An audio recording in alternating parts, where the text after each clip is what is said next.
নমস্কার বন্ধুরা, আজকের একটা মিষ্টি বানিয়ে আপনাদেরকে দেখাবো। মাতৃভোগ মিষ্টি কিভাবে বানাতে হয় দেখুন আপনারা। আমি এখানে টক দই নিয়েছি, ময়দা নিয়েছি 1 বাটি, বেকিং পাউডার, বেকিং সোডা, চিনি, তেল, এই সামান্য উপকরণেই আমি মাতৃভোগ মিষ্টি বানিয়ে দেখাবো। ছানাও না, দুধও না, দুধ ছানা লাগবে না। কীভাবে আমি বানাই দেখুন আপনারা। এই যে টক দইটা আমি এই যে ঢেলে দিয়েছি।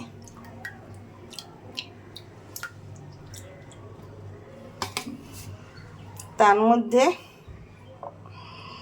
অল্প একটু চিনি দিতে হবে, বেশি দেওয়া যাবে না। এই যে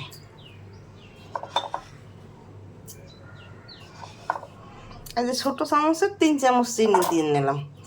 এখন এই বেকিং সোডা এইরকম চামচের অর্ধেক চামচ দিতে হবে। এটা হলে বেকিং পাউডার, এই চামচের অর্ধেক চামচ দিতে হবে। আর এখন পরিমাণ মতো একটু তেল দিয়ে দিতে হবে। 2 টেবিল চামচ তেল দিলেই হবে, বেশি লাগবে না।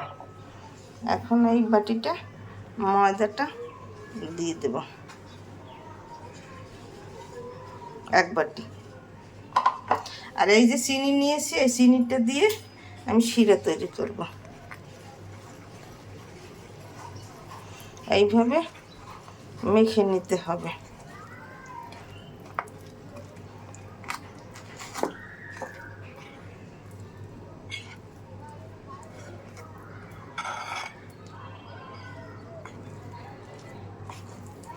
দুধ ছানা ছাড়াই যে মিষ্টি বানানো যায় দেখুন আপনারা কিভাবে আমি বানাই। এটা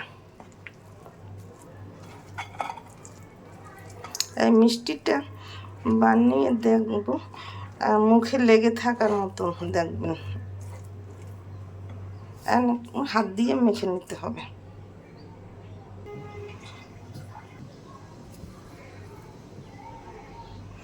এই যে আমার ছানা হয়ে গেছে, একটা ঢাকনা দিয়ে ঢেকে রাখবো আধা ঘন্টা।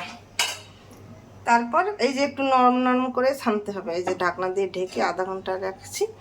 এখানে আমি এই যে চিনি শিরাটা জাল দিয়ে নিচ্ছি।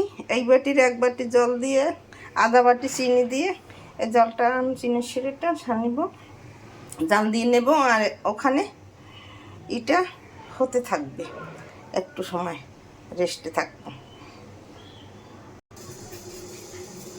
এই যে মিষ্টির শিরা জাল হয়ে গেছে, এখন তুলে নিয়ে আর একটা করে দিয়ে দেব। একটু ফুড কালার দিয়েছে, আপনার ফুড কালার না দিলে কেশর দিলেও সুন্দর রং হবে। এই যে দেখুন, শিরাটা পাতলা পাতলা করে জাল দিতে হবে। এখানে আমি এই যে ঢেকে রেখেছি, পরে এইভাবে শক্ত হয়ে গেছে দেখুন। এখন এই মিষ্টির সেই আকার দিয়ে এরকম করে এরকম গোল করে বানিয়ে নেব। এখানে এই যে প্লেটে রেখে দেব। প্লেটে একটু তেল মেখে রেখেছি।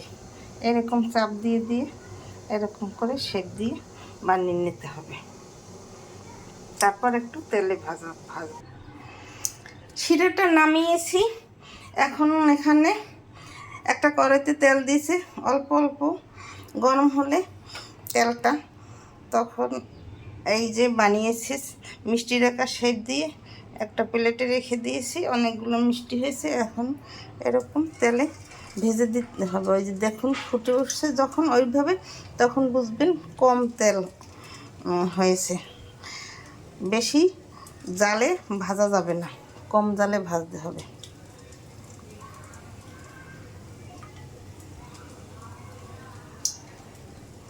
এটা দেওয়ার পরে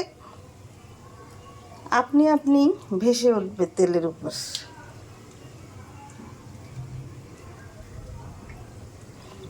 এরকম মাতৃভোগ মিষ্টি ঘরে বসে বানিয়ে খেতে খুব দারুণ হয়, দোকানের মতো।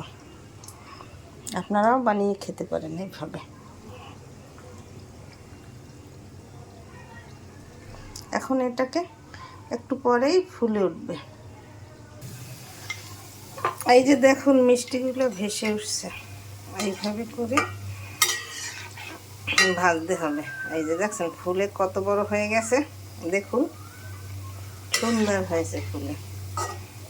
আমি সবগুলো একসাথে করে ভেজে নেব, নেওয়ার পরে আমি শিরায় ভেজিয়ে নেব, আর একটু লাল আকার হলে তুলে নেব।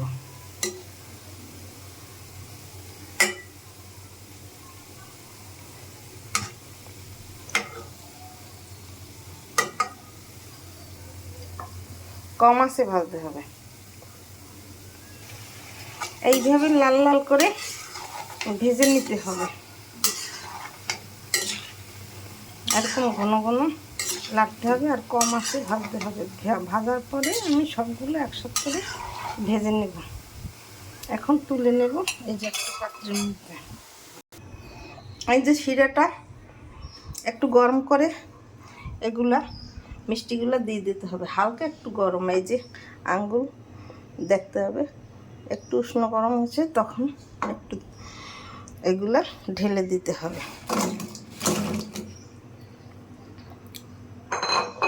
ঢেলে দিয়ে একটু সময় নাড়াচাড়া করে তারপর ঢাকনা দিয়ে ঢেকে দিতে হবে।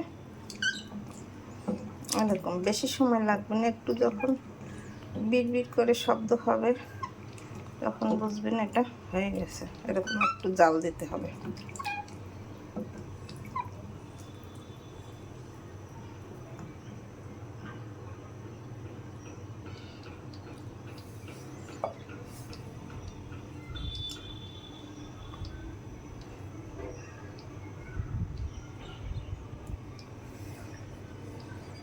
এই যে একটু ফুটে ফুটে উঠছে, আর বেশি জাল দিতে হবে না, একটু উষ্ণ গরম করলেই হবে।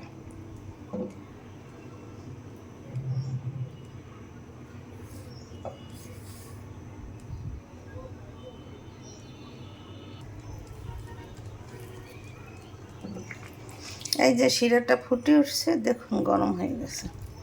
এখন চুলার আঁচ বন্ধ করে ঢাকনা দিয়ে ঢেকে দিতে হবে 20 মিনিট। 20 মিনিট পর আমি ফিরে আসছি। এই এখন এই ঢাকনাটা দিয়ে এই ছিদ্রটা বন্ধ করে দিতে হবে। 20 মিনিট পর আমি ফিরে আসছি, কি অবস্থা হয় দেখুন আপনারা। এই যে ঢাকনা তুলে দিলাম, দেখুন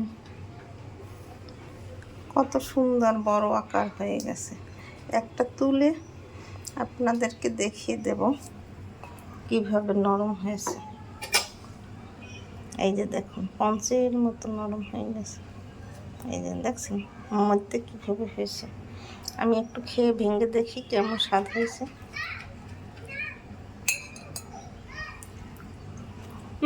সেই স্বাদ না খেলে কী করে বুঝবেন আপনারা। এরকম ঘরে বসে দোকানের মতো মিষ্টি বানিয়ে খেতে পারেন আপনারা, খেতে খুব সুস্বাদু হবে। এরকম মাতৃভোগ মিষ্টি ঘরে বসে দোকানের মতো বানিয়ে খেতে পারেন। নতুন নতুন ভিডিও পেতে আমার চ্যানেলটাকে লাইক কমেন্ট দিবেন। ধন্যবাদ, থ্যাংক ইউ। ভিডিও ভালো লাগলে পাশে থাকবেন।